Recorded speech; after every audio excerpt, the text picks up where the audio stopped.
ஒண்ணுமே இல்லாத இடத்துல இருந்து இன்னைக்கு எம்ஜிஆர் அவர்கள் மேல இருக்கிற ஒரு பற்றின் காரணமாக ஒரு ஒரு மனிதன் வந்து ஜீரோல ஆரம்பிச்சு இன்னைக்கு ஹீரோவா இருக்காரு. அதுதான் உண்மை. எடப்பாடியாரை பத்தி நம்ம சொல்லணும்னா சிஎம்மா ஒரு கட்சியில, அதுவும் வந்து இப்போ இன்னைக்கு ஒரு ஸ்டாலின் எடுத்துக்கிட்டீங்கன்னு வைங்களேன்.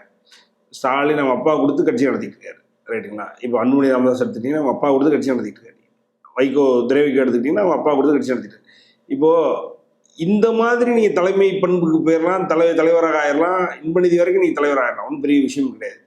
ஆனா இன்னைக்கு எடப்பாடியார் அந்த ஃபார்மட்டா அப்படின்னா இல்லை, உழைச்சு உண்மையிலே ஓடா தெரிஞ்ச ஒரு மனுஷன் ரெக்கக்னைஸ் ஆகி மேலே வந்திருக்காரு.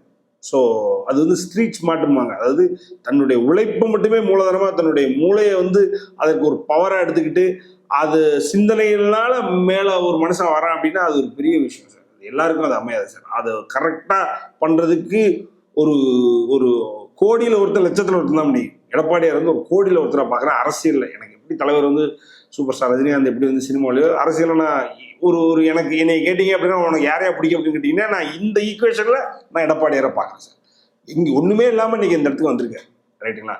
சரி, வந்து அந்த இடத்த அவர் உதாசீனப்படுத்துறாரா, அந்த இடத்த வந்து அவர் தக்க வைக்கிறதுக்கு சரியான நபரா அப்படின்ற இடத்துல அந்த கேள்வி வரும் பொழுது இன்னைக்கு ஒருத்தனுக்கு ஒரு எம்பி பதவி கிடைச்சாலே மகனை வந்து எம்எல்ஏ ஆக்கிடுறான்.